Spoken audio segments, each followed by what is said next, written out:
as I said, it's the first day of Heritage Open Days. If you don't know Heritage Open Days, it's England's largest festival of history and culture, which brings together over 2,000 organisations, 5,000 events and 40,000 volunteers. Not all of them are here tonight, but we've got quite a few, which is great.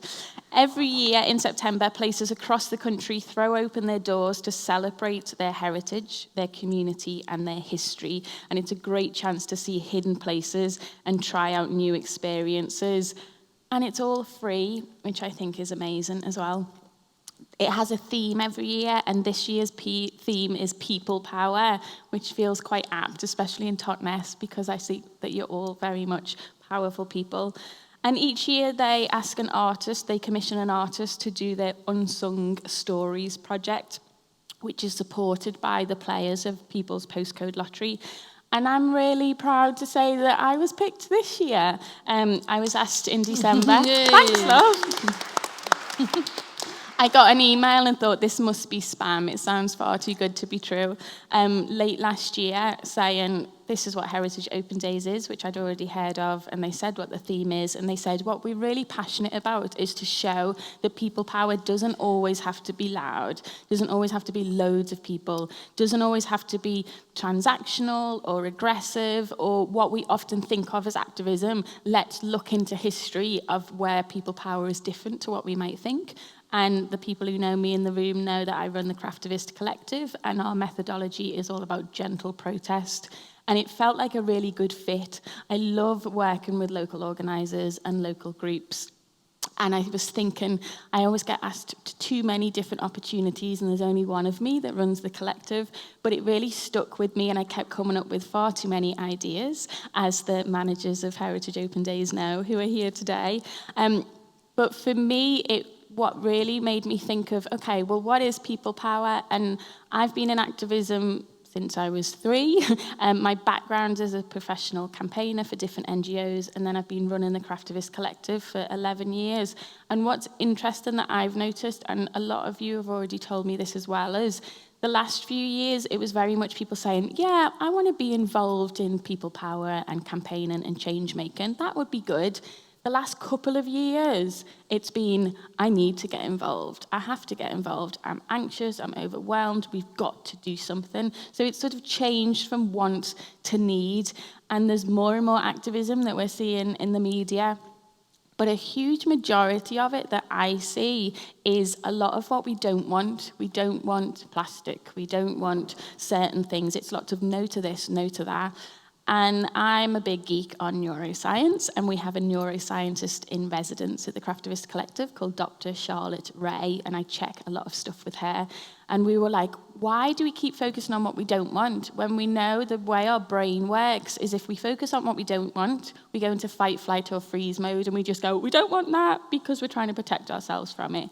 If we focus on what we do want, our brains are naturally very curious, and they start thinking, oh, if I want that, how could I get that? Who do I need to speak to? What do I need to do? And so much of people power is actually focused throughout history on people having dreams, so that's what tonight is all about, really, and what the project is. It's called I Dare to Dream, and we're making beautiful clouds today. And it's all about those unsung stories of dream makers, dreamers from the past who've made a difference in our present day for the better, and who can inspire us to be dreamers and change makers of the future. This is the first event of 27 across the country. I'm helping with 6 of them. And we've had 3 training events for craftivists where we've had 60 people across the country who've been trained up to do this workshop. We're going to talk about ripple effects later on, but I feel like it's been quite interesting to plant these seeds in different people and seeing where this project really helps with people on a local issues, on national issues, and in their own personal stories. And tonight, as well as you making your beautiful Dare to Dream clouds, and you'll see samples on your tables, we're going to talk as a panel about why dreams are important, why they should be seen not as a luxury, but as actually quite vital for any of us who want to make a change for the better. We want to talk about what dreams are realistic to have, so we don't aim too high and get overwhelmed, or we aim so low that we could reach more of a potential but we don't fulfill it. And then some of the nitty-gritty of, well, how do we make our dreams come true? My goal at the end of tonight is that you all leave feeling empowered to say, okay, I might have been challenged a little bit, I hopefully have been inspired a bit, and you feel a bit like, okay, now I'm inspired to actually make something tangible and some actions that I know are realistic and I can do them without burning out or being overwhelmed. So just a small thing I want us all to do this evening, no pressure. So the first thing is introducing our incredible panelists, and I'm a big fan of all of them and quite intimidated to be sitting with you both, with all of you. First, I'll introduce Miriam Akhtar, who is one of the UK's leading positive psychologist practitioners and is a contributor to the World Book of Happiness and the World Book of Hope. She's the author of 6 books, including the newly published Little Book of Happiness, which is beautiful and just over there. Do have a look. It's a gorgeous book. She also is the writer of Positive Psychology for Overcoming Depression and the book What is Post-Traumatic Growth, which I just want to read because the title sounds amazing. Miriam designs positive psychology programs for well-being at work and in life. She also works as a coach, a consultant, a keynote speaker, and a visiting lecturer. Miriam serves on the faculty of the Executive Masters in Applied Positive Psychology at the University of Lisbon, and positivity oozes out of this woman. I promise you that in a few minutes spent in Miriam's company, you really do feel the light. You're basking in the light rather than in the darkness that a lot of us feel that the world is dragging us into. Miriam dares to dream of a world where everyone can practice techniques to be happier, healthier, and live more harmoniously within society. And that feels like brilliant people power to me.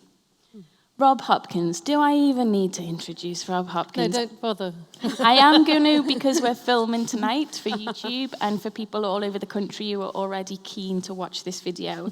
So Rob is an activist and author on environmental issues, based in Totnes, whoop whoop, England. He's best known as the co-founder of the Transition Movement, which was initiated in 2005.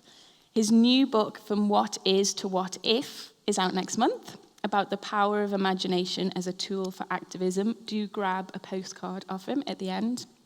And I have to say that I did read it cover to cover this summer, and it's jam-packed full of inspiring stories from Preston to Peru and all over the world. And he'll be sharing stories about how creativity and having a positive vision to aim towards has led to real change around the world. Rob dares to dream of a world where activism is fun, positive, and full of imagination to create a more loving world. And last, but by no means least, the woman in the beautiful cowboy shoes that everyone's jealous of. Lou Rainbow is a ceramicist, a painter, and an expert in arts development. Lou began her career as a published and recorded writer doing stand-up comedy. Lou has over 20 years' experience working in the arts and social justice sector, and before moving to Devon, Lou worked for Arts Council England for 8 years as regional partnership officer.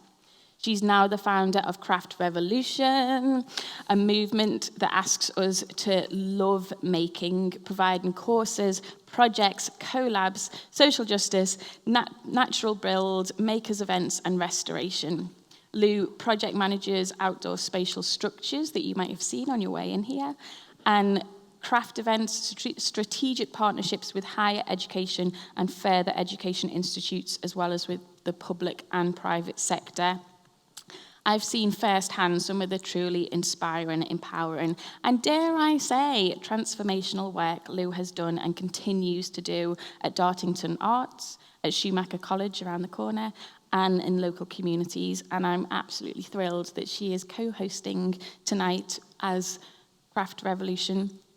And she'll be talking to us about the stories of Dartington Experiment, which are a group of dreamers that lived and worked and created amazing stuff in this very building. Lou will also share her own stories of being a dream maker.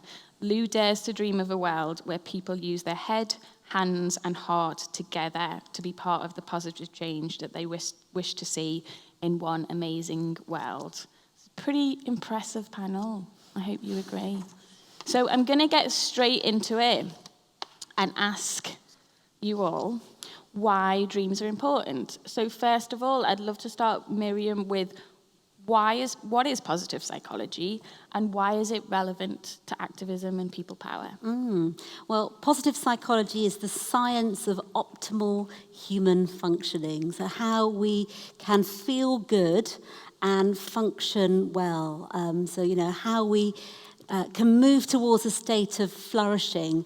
And I think just positive psychology has been around for about 20 years now, and it's really given us a lot of knowledge and tools that can help us to thrive.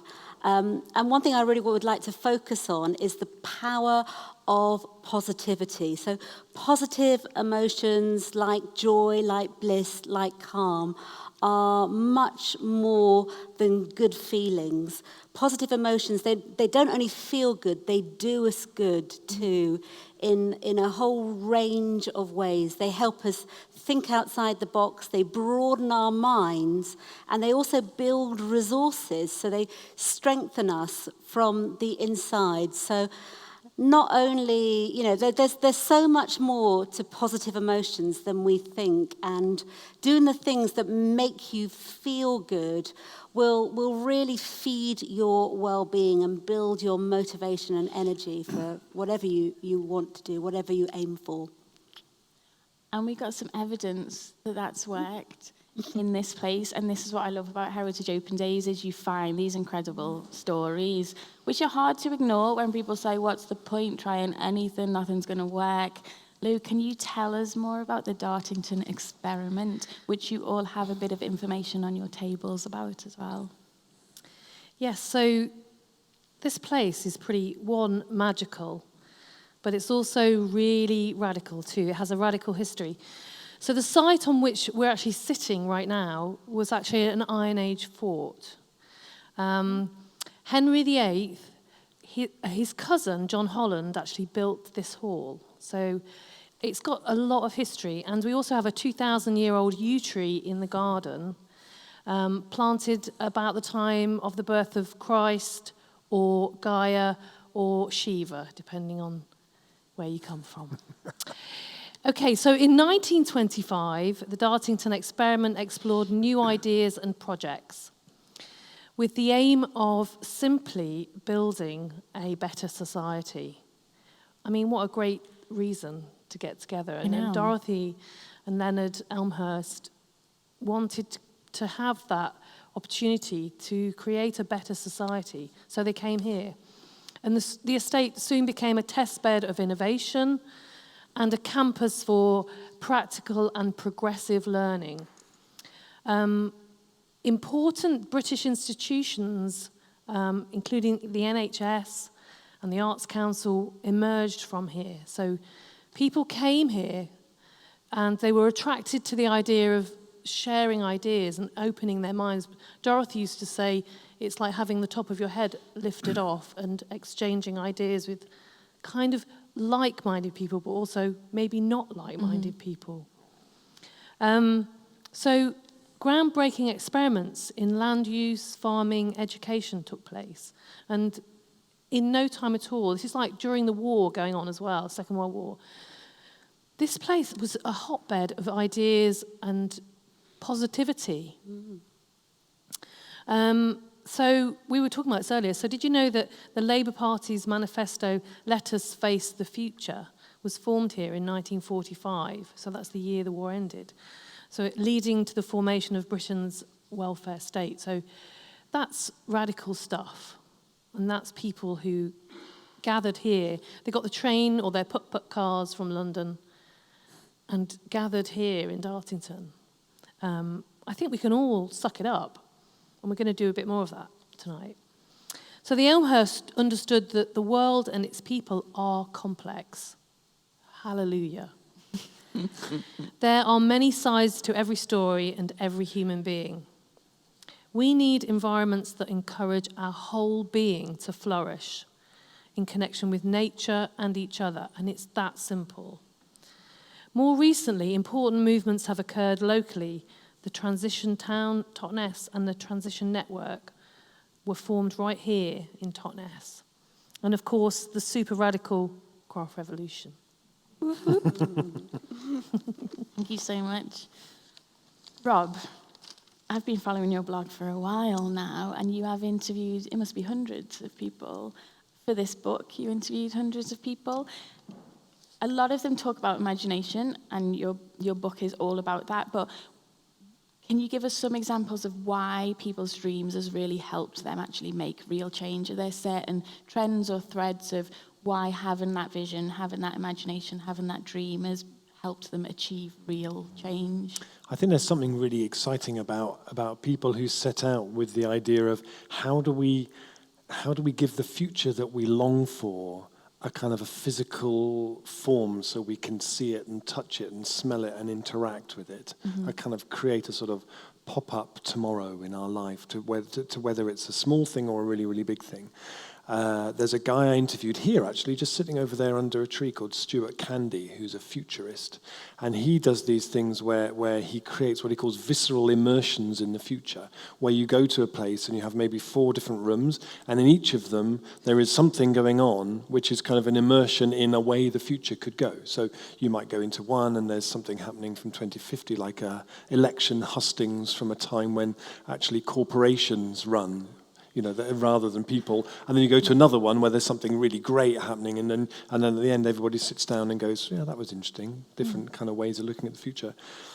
I love the story of a place in Richmond, California, where about 20 years ago there was a guy who had this vision of, it's like one of the poorest neighborhoods in San Francisco, lots of problems of guns and gangs and drugs, and he said, we should turn this place into a farm. This place should be this should be a kind of an urban market garden. This whole place should be a kind of a food growing area, and we train young people, and that was his vision.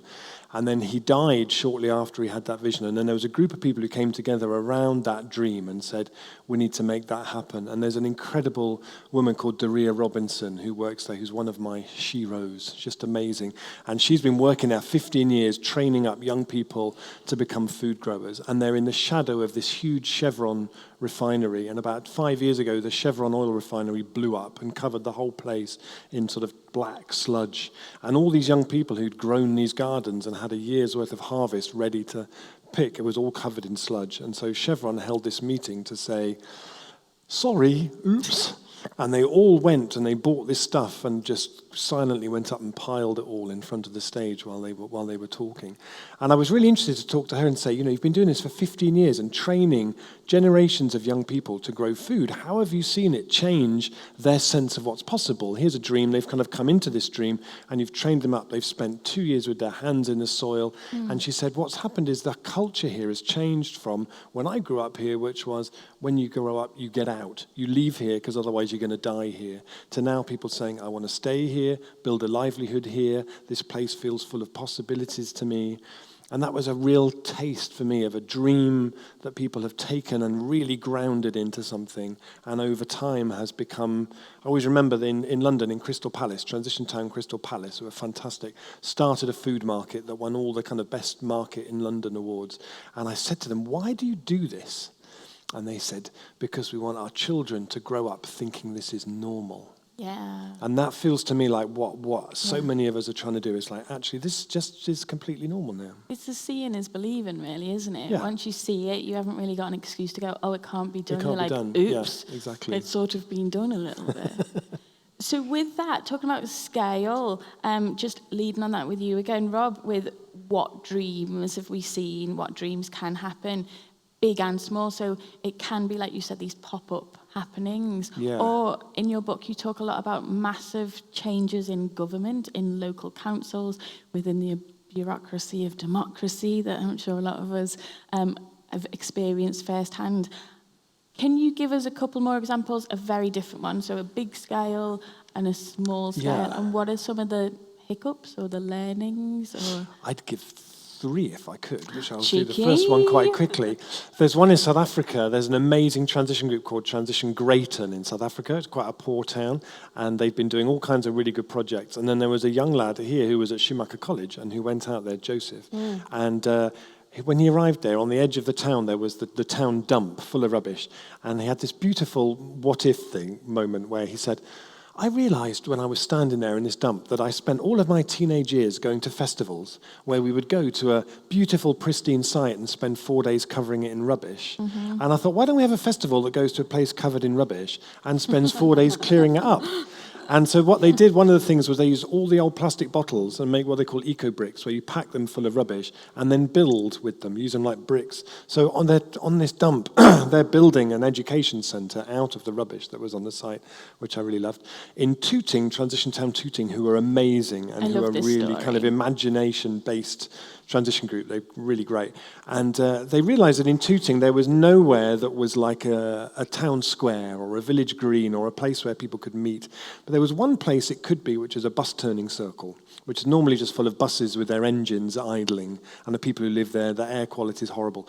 So one day they got all the buses to go away. It cost 35 quid a bus to get the buses to go somewhere else.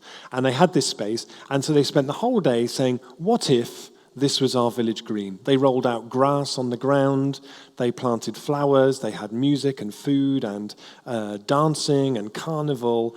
And what was so interesting, I spent the day there seeing how the conversations at the beginning of the day were, what if this was our village green?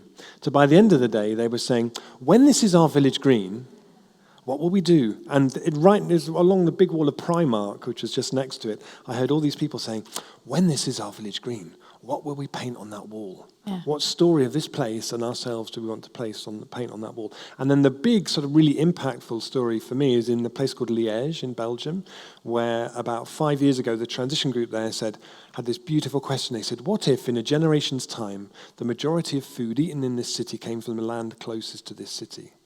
And it was just a question, and they did a big event around. They invited baristas and chefs and academics and farmers, anyone who cared about food. And I went along to that event, and it was very nice. And I didn't hear anything for 4 years. I went back last March, and in that time, they started 21 new cooperatives. They raised 5 million euros of investment from local people. They had started 2 farms, a vineyard, a brewery, which I had to go and visit. We all have to make sacrifices for the cause. And they'd started these shops in the town that had done incredibly well. And I met the mayor who said, this is now the story of the city. We see our role as just being to get out of the way of this because it's all moving so quickly. So you start to see how it builds, but it starts with that what-if question and that group of people who come together around a dream. And that level of mind shift has changed from what it was to what if. It's like, this is happening now. I love that mind shift. I think that's really powerful. And for me, it was so beautiful because I'd spent 12 years or something going around talking about this vision of, imagine the future if it was more local and more resilient and more connected and we had better food and better conversation. Then you go and see it. And they do it. It's always really emotional for me when you actually go and see it happening there on the ground. It's beautiful. So with that, Miriam, I'm going to bring it back to when sometimes we either have too big a goal and go, right, I'm going to fix this, which is a bit of an ego thing to say, a bit of an egomaniac, or think that you're the messiah and you can fix it all on your own. Or the other extreme of, little old me, I can't do anything, I'm overwhelmed by these issues. When we're thinking of our dream clouds that we're making today, so very tangible actions to do, what type of dreams should we be putting on those clouds? Are they the big ones to aim towards, or are they little ones to then progress further for our own well-being, our own mental health and well-being? What do we need to see as a scale of dream? Oh gosh, well it's not an either or, I'm afraid. Good. It's a both and. Okay. So there is the sort of the bigger dream, the inspiration, that which motivates us, that which gives us a sense of meaning and purpose. And there's also the very pragmatic little steps along the way. I think something that's really relevant to crafting is flow. Flow is that state of total absorption when you're fully engaged in what you're doing. When you're lost in the music, when you're in the zone. And to get into flow, we need to have hit the sweet spot, the right balance of challenge and skill. So if you have too much challenge relative to your skill in the area, then you're going to trip into anxiety. If you have too little challenge relative to your skill base in the area, then you're going to feel a bit bored. But the sweet spot is when you get a match of challenge and skill, or slightly more challenge than skill, because that's what stretches you, and that's what brings you into that lovely, delicious state of complete absorption. And it's also the state of peak performance as well. So it's challenging without pushing yourself so much that you're... Yeah, There's getting that balance challenge right. for you all, a loving challenge to Just you a all. little bit more challenge to give yourself that stretch. Which is more confidence needed as well. I think we all need a bit more confidence sometimes. Lou, I think I met you before Craft Revolution existed. Yep. So I'd love to hear your journey of where did that idea come from? Where did that dream come from? And often it's so hard when you have a vision and you try and aim towards it, knowing that we might never fulfill our mission that we have, knowing that we might end up going backwards sometimes or sideways, or it's a challenge. How do you focus on that dream? How did that dream come to you? Tell us a bit of your story as a dream maker. And you are a dream maker, not just a dreamer. So yeah, we became friends about 5 years ago, I think it was. And I think one of the most important things if you want to make change yourself, you need to look at your strengths. And I've been really privileged to be here in this environment where I've worked at Schumacher College with really interesting ways of teaching and learning. So really deep, quite simple immersions into whatever the subject is. But also I've got the history of this craft movement at Dartington, which, Dorothy Elmhurst, in 1925, she'd read Ruskin's work, she'd read about William Morris. She was absolutely, totally inspired by making. So when she came here, she wanted to basically create an environment here, a community of makers. And it's really, it just resonates with me because there's something about making that makes you feel good. And that's really simple. And I've worked with people at risk, which is a terrible term that we've got, but I've worked with people with mental health issues, kids who are really in difficult situations. I've worked in prisons. I've worked on a lifers wing. I thought stand-up comedy was tough, right? If you've worked on a lifers wing, it's, I'll do stand-up every night because it's really tough.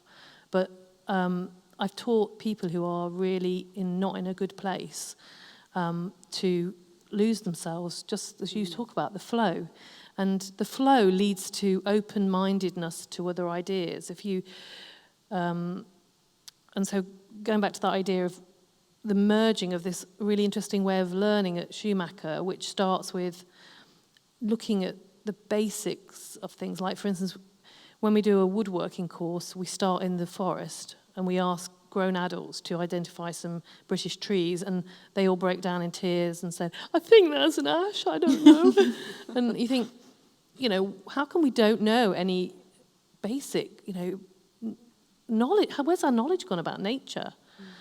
And so they not only do they leave the course in like 6 weeks' time with a table that they've, really made from scratch and understood why we're using that wood and what, but they also know some names of trees. And I think it's really that simple. It's like, go back to basics and really put yourself aside and learn those things that makes you feel amazing. I mean, I was saying to Sarah, when we do carpentry for women, the women come out of the 6-week course, and if I could bottle their faces, it would be very weird. But it would, but it is unbelievable to see the joy and empowerment that some women have. And some women come on those courses who are escaping violence, and they have 6 weeks of themselves for 4 hours every Wednesday morning, whatever it is. And I'm not just saying, oh, isn't that nice? It's like waving a wand. It is actually really much deeper than that, because they go on to do other things with that feeling. So it's like that's pretty much the dream that I had, that I feel I've got that from my own making. You know, I'm a ceramicist, and I find that it gives me something nothing else in my life can give me. You know, boyfriends, parties, really good nights out, nothing compared to those hours making. So, but it is that passion you've got. But for you, I think what drives you is the serving others to gain that love of it as well. Of that, it's more than you. It's a service, but not in a like, oh, flog your back service. It comes back to that. What are you good at? What brings you that passion and serving with others? That's such a good balance that I guess keeps you going as well in the tough times. yeah. With the tough people in the tough workshops. Before we get you guys making your clouds, I hope that's given you some idea of, all right, what I'm sure most of you, if not all of you, have got loads of passions of different issues you care about, different injustices that make you angry and upset, that you like, I really want to have a dream of what could be better and be a solution seeker rather than a problem complainer or just a world worrier.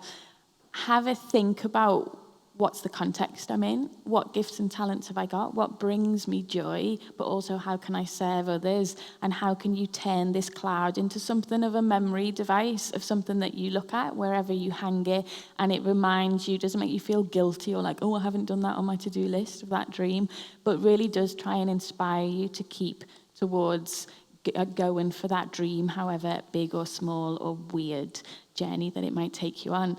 To give you some examples, I did pre-ask you, so I don't feel too cruel to ask you this, but we're all going to take part in the workshop, not just you, but also these people who are forcing you into it, because we're all equal here. And I thought it'd be really good to go maybe from Miriam this side and say, what are you going to stitch on your little clouds? Not much space for too much writing. What are you going to stitch, and why are you going to stitch it? And then maybe where might you hang it? Are you going to hang it at home or in your garden or at work, or where would you put your cloud? Well, I am going to dare to dream to rise above, that we can all rise above. I love this idea of rising, elevating. That's why I put a hot air balloon on the cover of my book, as well as the fact that I live in Bristol. And we've got lots of hot air balloon factories around. I like the idea of rising because it's both elevation in that sense of awe, but it's also rising above and transcending difficulty, and how, what doesn't kill us makes us stronger, which is the theme of one of my books, What is Post-Traumatic Growth? So rising above, that's my theme. Brilliant. Rob? I've just realised mine's quite long, and I'm probably a lot worse at sewing than you are. So mine is, I dare to dream of a brewery and a bakery under one roof. Do you think we can squeeze that on a cloud? Maybe. We'll see. So I'm involved with the brewery, the New Line Brewery, that has made the very fine beer that is on the tables. And we have just moved to the same unit as the Almond Thief Bakery down here. And the dream is we're going to have a brewery and a bakery and a mill in the same space. And at the end of the month, we're going to do a big community share launch to enable that to be. So we're converting it into a 100% community-owned business, and there'll be a thing called Lion Share at the end of the month to invite everybody to invest into making that a reality. So what I will do with mine is I'm going to hang it in the window of the bit that is currently closed, which will become a pop-up bar. So it'll hang in the window with that on it. It's a bit of accountability for yourself there, then. Yeah, exactly. There's no backing down now. Yeah. Lou, what are you going to go for? Mine just says do it, because it's just... That's not fair. I'm going to be here all night. I'm not really. Mine is about one of the things that I have really learnt from Satish Kumar, who is obviously the co-founder of Schumacher College, but also a friend of mine. He always says, to serve is all. And I think there's something in that, and I think I'd like to dream that we all give service. It's really important. The other thing that I forgot to say at the end of the thing is, if you want to make a change and we were talking about using your strengths earlier, Rob and I were saying, if you're not really the kind of person to stand up in front of like 500 people and do a thing, it makes you physically ill, then don't do it. But find somebody who does do that and support them. So literally seek out somebody who has some of the qualities that you don't have that will make the change, and support them. So build up your kind of rainbow of kind of strengths together. But I think it's really important to do that, because I think one of the things we make a mistake about in the way we go about what roles we've got is we play the wrong role because we think we need to do that thing. Yeah.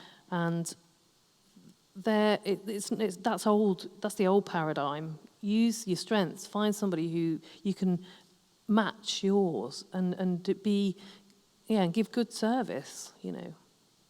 And when I was trying to come up with different projects, and I was thinking back to years and years ago when I was campaigning at a festival, trying to get people to sign petitions on climate change, and this was in 2007, I think. So it was pretty new to campaign on climate change, lots of climate change deniers. And I remember meeting a guy, and I said, we've got this petition, love you to sign it. And he said, climate change, I don't believe in that. I said, okay, well, the scientists say this, and what do you think? And he got quite defensive, and then I got quite defensive, because we were both like, I think this, and I think that. And I thought, I've got to change tack here. So I said, well, tell me a bit about you. Who are you then? And he said, well, I'm a dad. And I said, all right, so forget about climate change. I'm presuming, how old's your kid? And she was in primary school. And I said, well, I'm presuming you probably want clean air outside her primary school, so maybe less pollution, a healthy place for it to be. And he was like, yeah, of course. And I was like, well, let's not name it climate change. Let's just say both of us actually really want to live in a place with clean air. And this petition is saying we want to promote more clean energy and more renewables. And wouldn't that be great? And what else do you want for your daughter? So we had this lovely little chat, and it was only a few minutes, but he opened up much more because we had this dream together that was, in the minutiae it would have been different, but overall we had this dream of clean air for his girl. And he was like, I'm going to sign your petition. And he had that spark that you were talking about. And he said, can I give you a hug? And I was like, yeah, go on then. We had a little hug, and we both sort of bounced off quite happy. And for me, that was quite a turning point of, why are we going down, if you believe in this, sign this, or please do this so that we get this done, and this is an awful thing happening. We had such a gorgeous little moment together by finding common ground, and it motivated me to keep getting people to sign petitions, which I found exhausting. And it gave him a bit of a spark in his step. And I think that's what I'd love with your clouds, is I don't want you to look at them going, I've got to do that thing, but see it as this lovely little thing of joy, a little memory device of reminding you of tonight, of the chats you might have, or pretend that you're on your own on the table and just do it on your own. For the next half an hour, we're going to have a Craft a Thought playlist on, so it's all instrumental music, so no lyrics to distract you, but just a bit of music. We've still got some food and drink if people want them, and everyone can do their toilet breaks and all of that stuff. But for the next half hour, I'd love for you to make your little craftivism kits, and you're going to get one from your volunteer now, and they look like this. And one of my dreams is that everything we produce doesn't harm the planet. So we have non-toxic ink stickers, we have recycled card made in Leeds, we have felt made from post-consumer plastic bottles, all of the fabric is made in a cooperative that's fair trade and organic and union made. What else is in this gorgeous thing? Your stuffing on the tables and in your kits are all made from kapok, which is very sustainable, kapok, so which is organic. So we have everything in your little kits. Remind yourself to be the tortoise, which is what we've got on the tables. If this is about slow, kind, thoughtful activism. So don't try and rush your kits today and your cloud. You've got your envelope so you can put everything back in it. But I want you, for the first few minutes of the half an hour, don't grab your needle and thread and scissors straight away. Hold your little cloud and think, okay, what is my dream? What's a one that I feel is tangible, that's going to bring me joy, but also will challenge me? And you'll be surprised, hopefully, throughout the next half an hour, the type of questions that might come up of, I need to know a bit more about this, or I need to connect with these people to help me with that dream. I hope that the next half hour with your amazing Craftivist volunteers in their beautiful aprons helps you on that journey of exploring what your dream is, how you can help make it a reality, and hear what other people's dreams are on your table. And then once you know what you're doing, we're going to gather back, have a few more questions, more on the tangible how of how do we turn from being dreamers to dream makers? How do we change from being lovely philosophical thinkers to actually making a real difference in the world and making history, which we all do, whether we like it or not? We can stitch while we're listening to that, and then we'll have some questions at the end.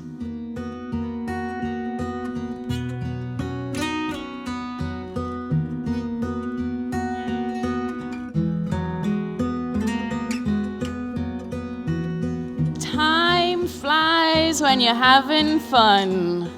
And this is the point where everyone hates me because I'm like, back away from the needle and thread. Focus. But now what's great is I can say, don't back away from the needle and thread, because what I loved about setting up this event is I thought, well, yeah, we could have a panel at the beginning and then we do the workshop. And actually there's more and more evidence now of how using your hands while you're listening to something actually helps you engage more deeply in what's being said. You interact more with it, you remember it more. So if you're ever in a meeting and you see someone doodling, don't tut at them. You can be like, oh, they're really listening, because they're listening with their hands as well as with their ears. So keep stitching your dream clouds. And we've got another half an hour with these amazing, powerful people. So I want to get straight back into it. So I want to talk about how do we turn our dreams into reality. And my first question is going to be to Lou, while she's in the zone, backstitching. Sorry, Lou. Yes, okay. So I think we both agree that when we say what we do, people get a bit confused. And craft and activism seem to be a bit of an odd combination. You work with Dartington Hall, with Schumacher College, and with Craft Revolution, and they all have a history of people making change, people learning from doing. Tell us a bit more about the benefits of using your hands to make change. I know you've touched a bit on it before, but can you elaborate a bit more on, by making stuff, it ends up in real change? Yeah, I think just to kind of reinforce that idea of, if you're, like, people often come to the Craft Revolution and they've not made something before, or they haven't made something since they were a child, and it's a re-engagement of something. But what it tends to lead to is, I think, the meditation that you get through making is actually unspoken. So there's no expectations, and I think craft has an entry level which is very, very basic. And where you go with that is kind of up to you. So if you came and you started, say, like a ceramics course, and you started to just play with clay, but you felt like it was a place that you really liked, and then you started to make something, and then maybe you went on a wheel and started to throw something, and then you realised that, 17 hours had passed, and you were still throwing, and you think, well, how did that happen? How did I get so lost in that thing? And I think these days I feel there are a lot of people coming to me saying, I'm really quite scared of how much time I'm spending on social media. Yeah. And not using their hands, just tapping. Yeah, and also just finding that hours and hours have gone by and they've produced nothing and they don't feel very good. It's like, it's the weirdest kind of loss of time you could have. And one of the things that making helps people with is that it helps people relax and enjoy themselves gently. And I think it's, like we're just starting this autumn at Schumacher, we will start knitting again at lunchtime. Oh, lovely. And that's just so people get to knit a scarf for Christmas. But it's a bit more than that, and I'm a real believer in not doing things shoddily as well. So I'm quite a brutal tutor. Don't look at that. But you're challenging people, but in a loving way. Yeah, but I think what I feel that's important is that if you're going to do something, really engage in it. And I think the kind of political side of making is that it has to be political. Everything attached to like craft, it's a social movement, you know, it's got such a history of, you know, if you talk to, I mean, I know blacksmiths and, you know, we do lots of courses making, you know, knives and stuff, and I know blacksmiths and they're very like their craft, they're very straightforward, and I think there's a politic that goes with that that's often very left, that feels very like, it's just, I don't know, it's a natural relationship, I think, with you know, we talk about that a bit, you and I, about, you know, craft movement is very much about social empowerment. Yeah. And it is that thing of often people come to do something crafty with their hands, but then the change they make can be something completely different. But they say, you know what, it was going to that event where I realised I can do this stuff. And I realised that I'm a perfectionist and I was beating myself up, or I realised I was too scared. And using your hands, It's very true, makes you very aware of what you're bringing to what you do and how you do it. What you're touching on is also kind of right livelihood as well, where, you know, I've had women who've come to Carpentry for Women, so they're doing a job that's really, you know, like a high-end, high-earning job, but they'll come to Carpentry for Women, then they'll come again, and then one woman particularly came about 6 times for a 6-week course, and then said, I really want to just get a qualification to be, you know, a carpenter. And it was the channel she needed to go to a place that was made her really happy. And I think making generally is turning into the thing that people are desperate for. Yeah. You know, I'm doing some courses at the moment with some techie companies who need to meet their sustainability criteria. Yeah. But actually they come and they just go, oh my God, I made sourdough. I made a sourdough starter. And they're so proud of themselves. You know, yeah. And it's like, it's basically sourdough starter. It symbolises everything in life. You know, The meaning of life is a sourdough starter. Yeah. And one thing that I'm obsessed with at the moment is about the senses. So how is our interaction with the senses? How does it impact us? Sometimes subconsciously, sometimes consciously. I don't know if any of you can still smell the lavender spray in the air. But when you walked in, there's lavender and cinnamon and a little bit of vanilla. Especially good for people who want to be the change they want to see in the world, but are quite anxious. It calms people down. If people are really angry, it naturally slows us down to think more strategically. I'm reading a lot about the senses at the moment. And one of the many reasons I loved your book, Rob, this summer, and I've scribbled all over it, apologies, is you touch on how different groups and different individuals are using the senses to make their dreams a reality. And it's not like a fluffy add-on, and it was really nice to make it this particular colour. It was very strategic. Can you tell us a bit more about why the senses have actually helped people's dreams become realities?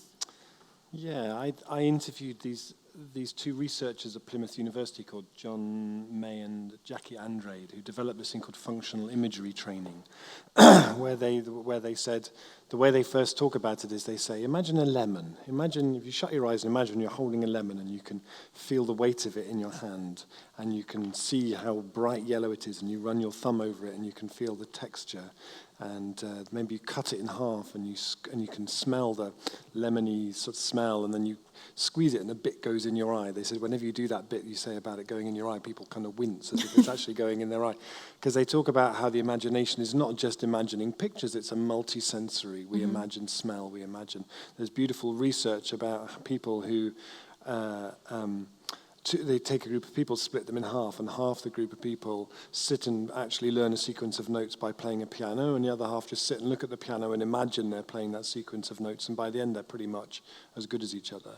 And so with functional imagery training, they work with people who want to make change in their life, whether it's changing habits or patterns or drinking or not eating so much or whatever. And but they get them to imagine in a multi-sensory way what it would be like if they'd actually done that. They call it creating memories of the future. And it's incredibly, if they've done lots of research about how effective it is. But one of the stories in the book that really struck me when you were talking about sensory things, which is one of my favorites, is the story of the bank job in London, where a couple called Hilary Powell and Dan Edelstein, he's a filmmaker, she's a printmaker, and they were really upset about the debt. They were living in Walthamstow, and they were seeing the impacts of austerity and the rising levels of debt. And rather than just saying, let's start a campaign or let's start a website about debt and a petition or something, the bank on their high street came empty. So they took over the bank and they turned it into what they called an act of citizen money creation, where they've screen printed these notes that looked like banknotes, but that were actually like collectible art pieces. They weren't like a local currency. And they were all signed by Hillary as the manager of the bank. And this bank was full of people who were working in the bank, who all wore those little sort of 1950s bank tellers caps with the clear plastic visors on. And they were screen printing and block printing and gold foiling these coins. And during the day and during the evening, it was like a place where they'd have talks, an education place for the community. Their aim was to sell £50,000 worth of these things. And then half of that money would be divided between the 4 people on the notes who were local, like the guys who ran the food bank. And they were nominated by the community. And they were nominated by the community. Mm-hmm. And one of them was a Muslim family who feed from their own house 200 people every day, 2 meals a year. Incredible. This woman, Saida, who's on the notes. And one of the things, when I took them about it, they said that loads of people came in. It was like a drop-in thing. Come in and you can see the money being printed and you can buy some notes and you can get involved. And they said people seemed starved of making, was a bit that really struck with me. People seemed starved of making. And they did workshop with kids in school and they would make all these notes. And when I went there, it was all beautiful. They had all the notes hanging up to dry on little sort of washing lines throughout the building. And they did sell £50,000 worth of it. And they did give half of that money to those 4 charities. And when I went up there, Sarah was there putting gold foiling on the notes with her face on. And I said, what does it mean to you to be on this project? She said, for us, it's like Christmas. This is like Christmas. Wow. And the thing they did to finish the project, which I just thought was so beautiful in a kind of multi-sensory way, was that they took the other half of the money, which was £25,000, they took it to the secondary debt market where you buy debt, payday lending debt that people haven't paid back that's been traded and traded. So you can buy debt for as little as 2% of the face value. So they bought £1.2 million worth of payday lending debt of people in Walthamstow. And they cancelled the debts, and they wrote to them all and said, by the way, we've cancelled your debt, thought you might like to know, we don't want anything in return, but you're invited to an event next Thursday at this particular place overlooking Canary Wharf. And in that place, they had an old van, and they filled it up with bits of paper with debt written on it, and then blew this van up, literally exploded this van. I think it's like the climax of the film they've been making. You know? Okay, so they blew this van up, and then they painstakingly collected all the little bits of metal and glass from this van, and then everybody who had spent more than £50 on the notes they made, mine came in the post the other day, they minted coins made out of the metal from this car that they'd blown up. And I just thought it was so brilliant. You know, you've got a problem of debt in your community. Do you do a website and a petition? Actually, you do something that really engages people, is multi-sensory. People came in, and one woman came in and said, you know, when they were screen printing with the black ink, said, this is what my dad used to smell like when he came back from work. Oh. You know? And you get that with analog things in a way that you don't get it with digital. And they had loads of graphic designers who would come in just because they wanted to make something and actually physically make something.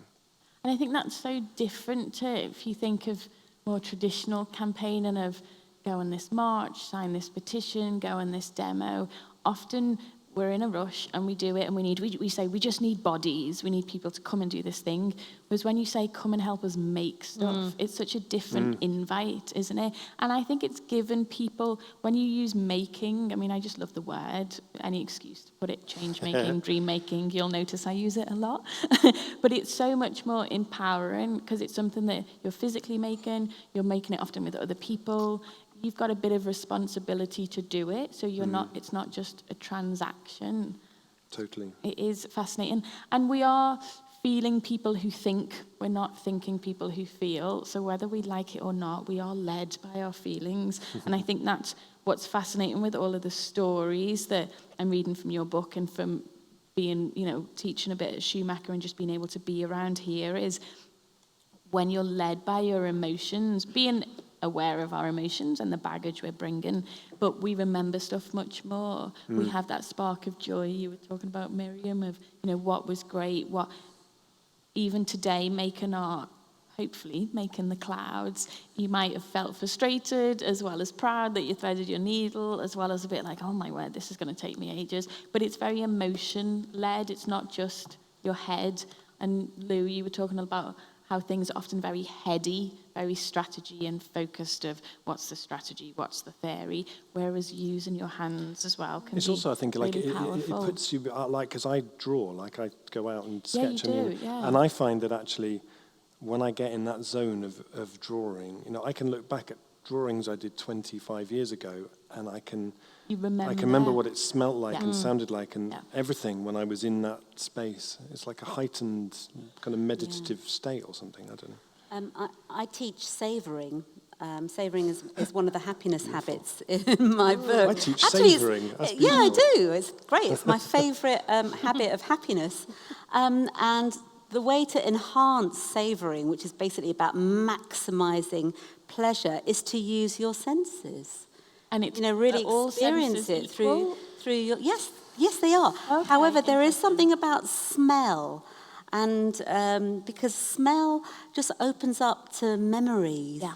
There's that book, À la recherche du temps perdu. Yeah. Yeah, in search of, the missing time, the old times, and the madeleine, that memory of eating a madeleine. So senses are very powerful. really powerful, and I feel like we're not using it as much as we should when we think about people power and we think of activism. So there's a bit of homework for us all. Engage the senses more.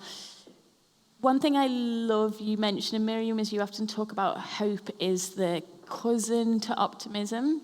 And with activism, we desperately need hope to keep us going, but it's also really hard when you're surrounded by lots of I was talking to one table about actually stopping reading some of the news or absorbing some negative news, or having a balance to not read too much because you lose that hope. How do we make hope possible, not despair convincing? Yeah, that's a good question. One of the reasons why I like hope, and I think that it's often easier, well, it can be easier to do hope than it is to do optimism. So thinking optimistically, you can learn to think optimistically, but I feel like I'm a practicing optimist rather than a born optimist. But the nice thing about hope is that you can break it down into 3 stages. So the first one is think of a manageable goal, something that is achievable. The second stage is to build up your motivation, your energy, the agency. So that is willpower.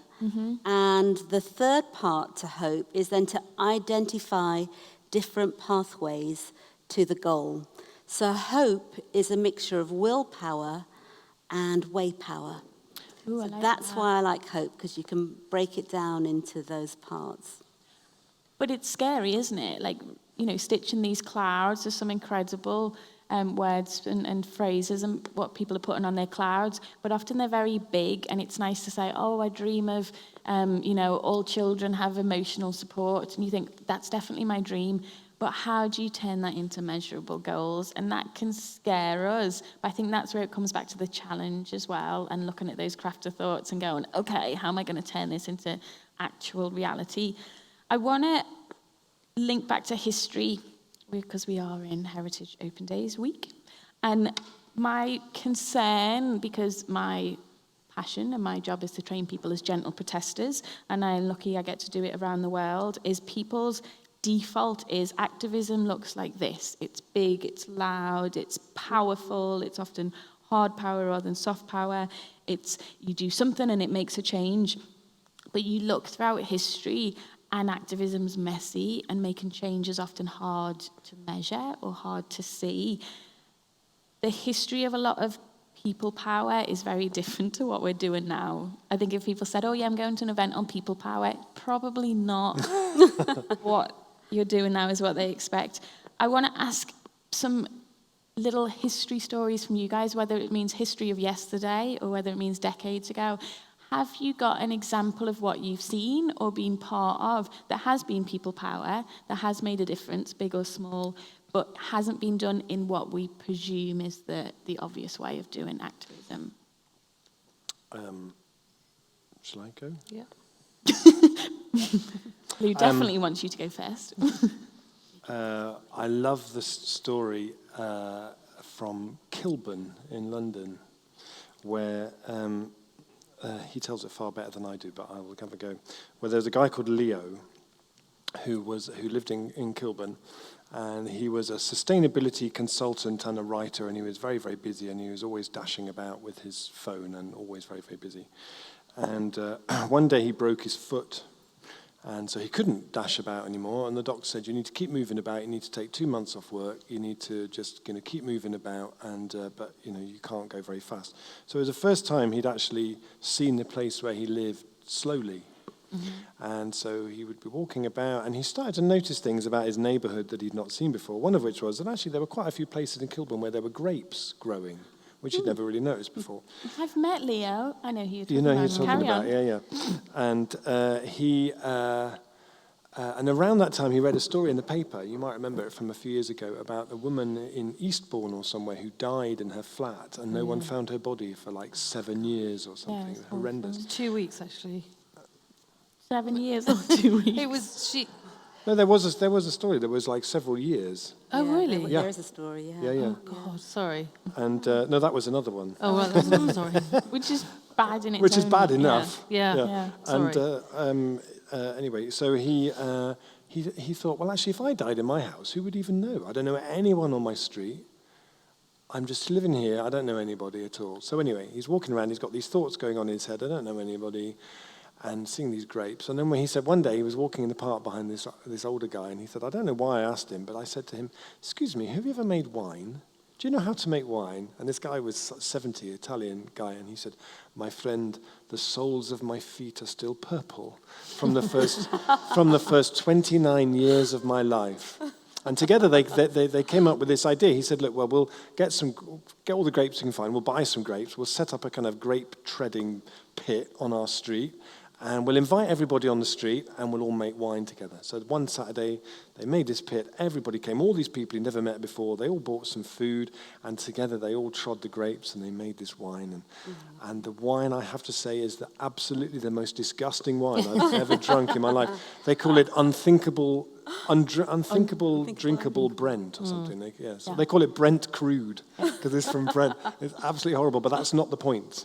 Yeah. And actually, it's my favorite thing is collecting all those stories of how people start doing transition, whether it's stories like that or the place where they had the orange tree of bitter oranges, this town in Spain that were just falling on the floor and going rotten, and so they went and they start making marmalade once a year, and then everybody comes and they make a big festival around it, or the people in the apartment who just go around and knock on everyone's doors and invite them to come around for tea and then say, should we do transition streets? Would that be a good idea? So it's those people stepping up. It led, having that mistake, the whole process was worth it, but it also led to him making, was it cherry cordial, or it was a different cordial from the parks, because they were like, well, that didn't work, but let's try something else. So they built on it, which I think is amazing. Yes, I still have a bottle of that wine in my house. If anybody would like some, I've really sold it, haven't I?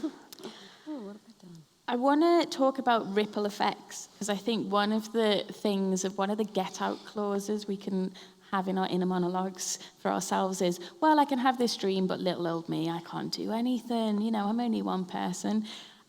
And definitely for me, I found, 11 years ago, trying out doing this weird craftivism stuff, I had no hope and no plan that anyone was going to join in, but with the power of the internet, one good thing about the internet is people around the world wanted to join in and take part, and now it's grown too big for me to handle, which is a nice problem to have.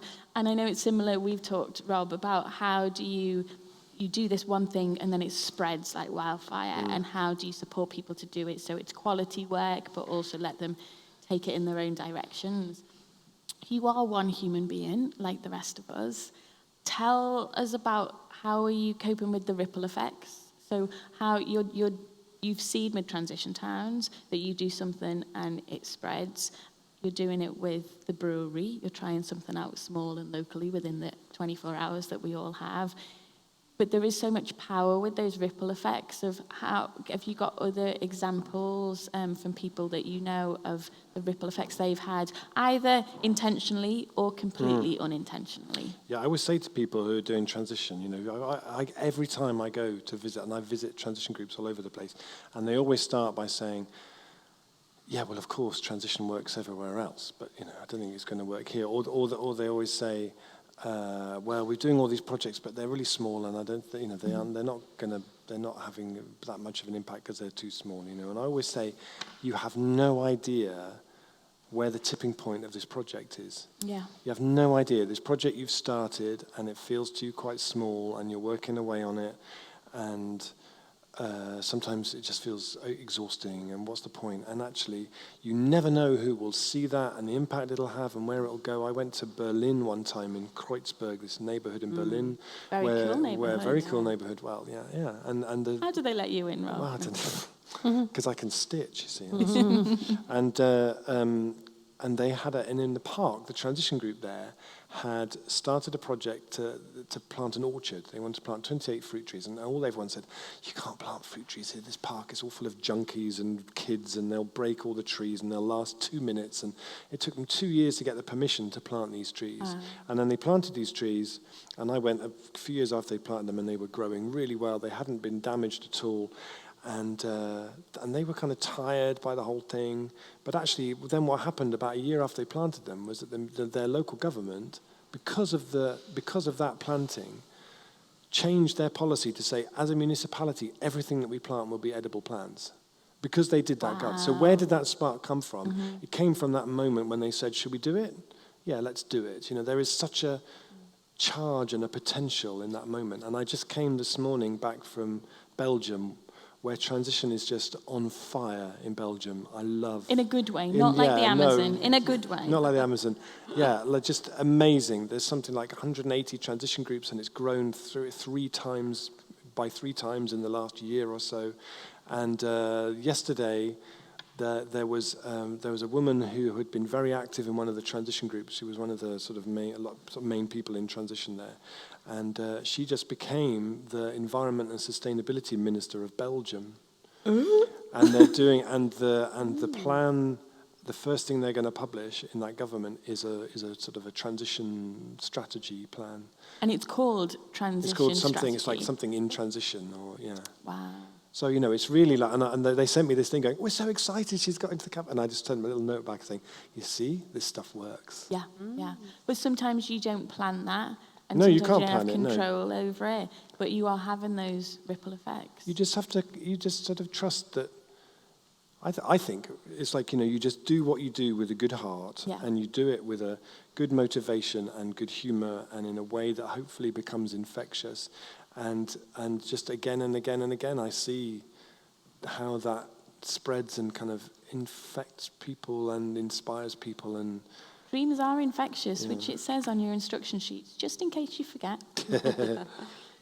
With that, I want to ask about how that fits in with psychology. So one thing that I notice when you just do something is actually the majority of us talk a lot, but we don't do it. So when we do something, even small, it is quite surprising, and it's quite exciting for people to hear about, and then other people feel like they can do it. However small, and actually the smaller in some ways the better, because it is that catalyst for people.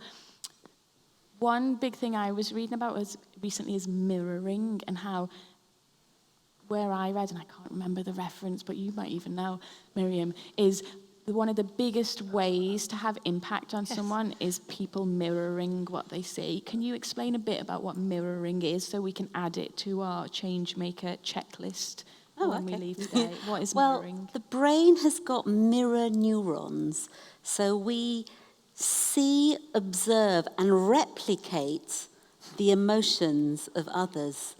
So, you know, emotions are contagious. Yeah. This is how emotions spread. Mm-hmm. And so whether you're feeling grateful or grumpy, you're going to infect other people.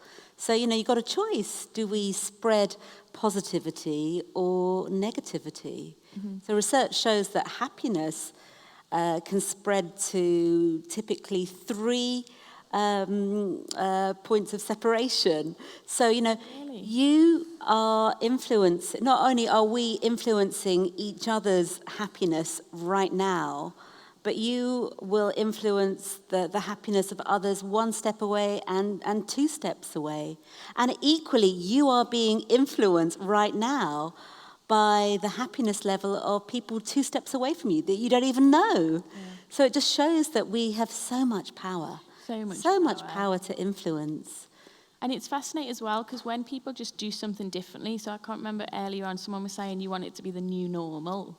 So when someone does just, do a simple change of habit, even people you don't know in the community see you doing that daily, and it starts being normal, and then they go, well, if they're doing it, I guess I could do it. So it's that realistic thing to do as well. It's not this big thing that we pontificate about when we're like, what's this big change we could happen? It's often just doing something because we are all role models, whether we like it or not, and we do end up mirroring each other.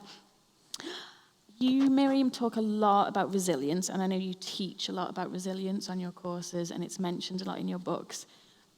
To be an activist, to be a change maker, to use the power we have as people, we need a lot of resilience, especially I feel like in this day and age, we see so much of the bad going on. How, when we need it most, how do we stay resilient?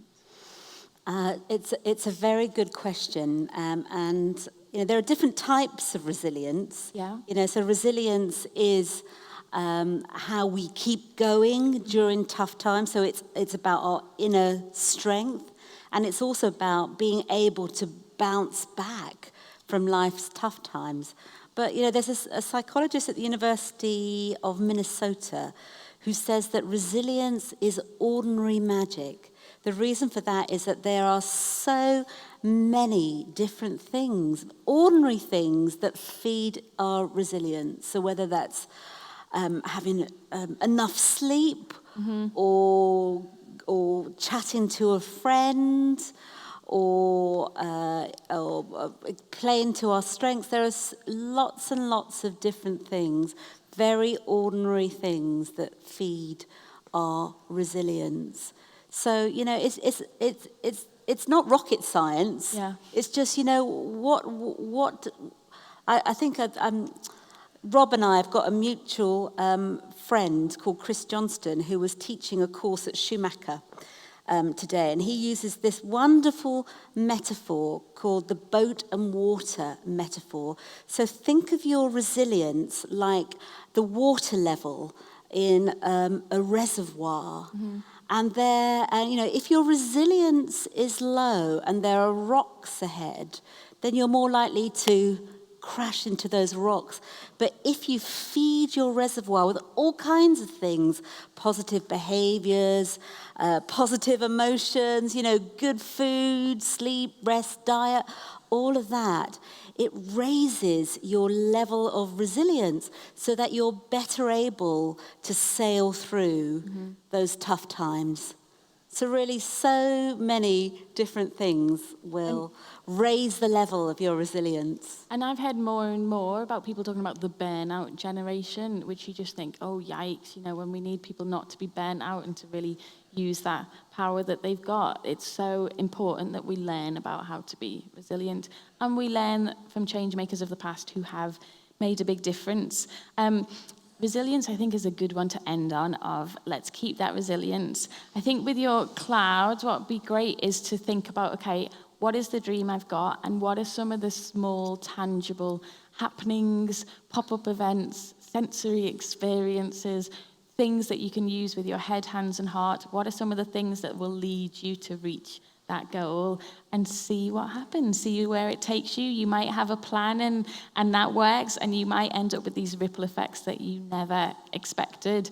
I think sitting here in Dartington Hall with the history of this place having the ideas of the NHS, the ideas of the welfare state, the ideas of the Open University, of the Arts Council, all of those things that are now a reality. It's quite hard to ignore the power that individuals can have, often who aren't the loud ones or who aren't a huge amount of people at the same time. So I want you to hold that in your cloud as part of the memory in your memory device.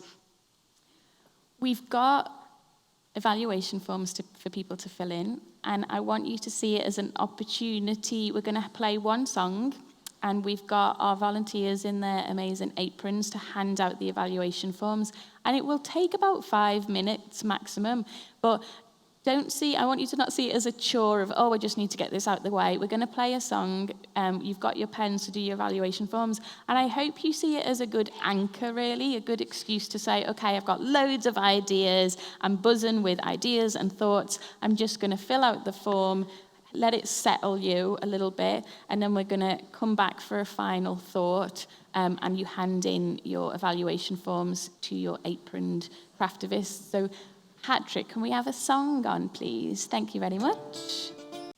So, thank you for doing your evaluation forms. I hope you didn't just see it as a chore, but maybe it sparked some ideas.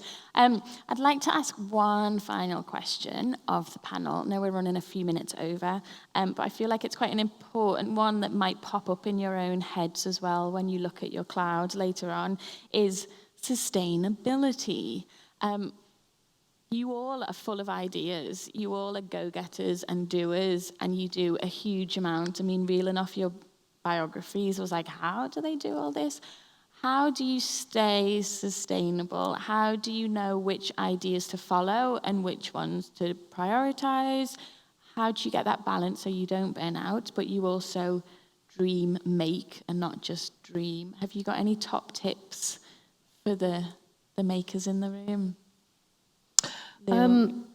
You said something very interesting earlier, right at the start, about that, the kind of getting the balance between being bored and being hysterical is really important. And I think after a while I can gauge it, but I also think that if you're wanting to do something, just start small. Mm-hmm. I mean, I can say that because I'm a bit of a, I'm super over the top. But I think an idea, if you start small and get some people together. I was very lucky when I was in my 20s. I lived in a very cool commune in Manchester, and a woman there was I was at the hacienda most nights, but she was this radical woman who went to Nicaragua with thousands of dollars down her pants to help the freedom fighters. I didn't even know what she was talking about. Yeah. And then I just thought, wow, what an amazing thing to do. And then she said, well, actually, get up on Saturday morning early with me, and we're going to go and dredge the river and get all the shopping trolleys out of it. Mm-hmm. I was like, and I realised that what she did in small actions was massive. It had a community effect. And I found that I've got that here in South Brent. So I've got my own Brent. We don't have the wine, but South Brent here is just a similar thing. If there's ever a disaster in the world, that following Saturday, South Brent has their breakfast cafe where everybody comes out and buys breakfast at the village hall. And, it really is about £1,000, but it's something that I just think, gosh, what a brilliant reaction to have. Yeah. Something, and I think I'm really proud of the work that goes on in South Brent. It's a really radical little town, village, small thing. So start small and see where it takes you. Start small, and then, it's like Extinction Rebellion. It's grown because people feel strongly in their hearts that they want to make a change, and there's a burning feeling that we need to be more political. We used to be. Yeah. And it's coming round to people getting that, vibe together. But one of the things I will say is I've spent the weekend with my sister, Sue Rainbow. There are loads of us, actually. And she said, she's a head teacher. She puts care at the start of every project. Yeah. So she puts the care, whatever she's doing with the kids, how is this caring? And how, and it's like... Oh, I love that. Yeah. So it's like... So put care at the core. The core of your cloud is care. So my cloud, which is finished and stuffed, Ooh, is yay. not very well done. My grandma would be appalled by it. I dare to dream to care. Amazing. I think I'm going to have it as a brooch, actually. Rob, how would you, I mean, you get pulled in so many directions. How do you still exist? How do you still do what you do without just collapsing? I think you kind of... I was at a thing the other day, and this guy said, people talk about work-life balance, and he said, people get that all wrong, because actually it makes it out like your work should be something horrible, and then life is something you do to get over. But so trying to find it where possible that your life becomes, they kind of become the same thing, if that's possible. Holistic living? And I guess it's like, you kind of, it's like with the Extinction Rebellion stuff, which is just so brilliant. October 7th, get involved. But the way that, there's people go and have a very intensive couple of weeks doing stuff and then come back and then have a kind of period of recuperation and looking after each other, and that well-being side of it is so beautifully designed into it. And I think for me it's a mixture of being out and doing stuff and it being very high energy and coming back and having time at home, walking and doing stuff in the garden and going to the Almond Thief for breakfast and being in the woods, and it's like so it's practicing kind of, what you preach and making sure that people mirror you in a healthy way. and sort of not always being walking around with your phone, and having time where you actually make time to read books and to go and do some drawing and cook things, and it's like a, but it's like a mindfulness. Yeah. Because I notice when I don't do it enough, then Yeah. you start to feel the impact of it. So it's a kind of a balance thing. And any top tips, Miriam, from you on sustainability for us dream makers? Yeah, I've got one very big tip. There are two different types of happiness, one of which is hedonic happiness, which is those feel-good moments, when something good happens and it's a peak experience. But there's another type of happiness which is not so well known. It's called eudaimonic well-being, and it's a more deeper, meaningful happiness. It originates with Aristotle and the Greek philosophers, and it's about living well and doing well. Mm-hmm. And even though it's actually there's a lot of different elements to this concept of eudaimonic well-being, there is a simple recipe. And that is, if you put effort into something that's meaningful to you, that gives you an opportunity to use your strengths and serves a purpose that goes beyond the self, then this is the route to this deeper, more meaningful happiness. But not only that, it's also a more sustainable happiness. So effort into something meaningful leads to this base level of fulfillment. Why aren't we taught that in school? Why are we not taught that in school? So there's your top tips. I want to say, before final thoughts, I want to say a big thanks for the people who've made this happen. So a huge thanks to the panelists, so Miriam, Rob and Lou, enormous thanks to you. A great thanks. Amazing. Thank you. A big thanks to Craft Revolution and the volunteers for co-hosting this. I want to say a big personal thanks to Leah Lowenthal, the producer of this event, and the other 6 we're doing across the country. There's no way I could be doing this without her. An enormous thanks to Heritage Open Days for asking the Craftivist Collective to be part of this year's People Power theme, and working with their volunteers across the country. We've been able to train 60 volunteers and meet lots of local organisers who are doing this project this year.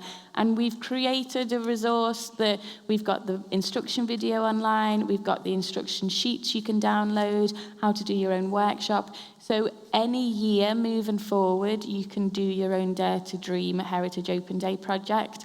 So do start planning your own now. There's so many unsung stories in Totnes that you'll know many more than I do, and it would be so great to unveil them and celebrate them and learn from them. So a big thanks to them. Big thanks to Dartington Hall, because it is such a magical space. An enormous thanks to the players of the Peoples Postcode Lottery. This is a free event, but it's actually quite an expensive event because we're using all the sensors. You know, you've got your free kits that are ethically made. We've got all these small details, and I think there's a lot of power in the detail, which we couldn't have done without them. And finally, I've got to say a big thanks to you for coming along on a Friday night, and for coming along and staying for quite a while and having really thoughtful conversations with people, or really deep thinking on your own with your incredible cloud messages. Thanks for coming with an open heart and an open mind, and I really do hope you see this as a catalyst, not a conclusion, to see where it takes you, but in a sustainable, in a challenging, but in a hopeful way. So please, after this event, do share your crafter thoughts with us online, share your progress, share where you hang your gorgeous clouds so we can reshare them. And remember to focus on reaching your dream for a better world, rather than being distracted by some of the problems. Keep in touch with each other and see whether you can work together, like Lou was talking about. And do have a look at the Heritage Open Day website to see all of the different types of events you can do. I have a little gift for everyone that our volunteers are going to give out to you, and it's called a length of encouragement, and it's a bit of ribbon, and it says, "Little by little we travel far," as another little tool to remind you to try and make those changes in small, sustainable ways. And the final thought I want to say is that the future is in our hands. It's in your hands, it's in your clouds. So let's keep celebrating, sharing, and learning from dream makers of the past who have shaped our present day. And I hope you get some inspiration tonight to empower you to be part of the change you want to see in our world. You never know, we might be talking about your achievements as dream makers in the future Dare to Dream workshops in years to come. So thank you, and good night, dream makers. I thoroughly enjoyed it. I've really enjoyed getting to grips with it, learning how to backstitch. I think I enjoyed the combination of listening to experts on from different fields, combined with being able to make something. The biggest thing that is going to help us and to make things better is for us to be courageous.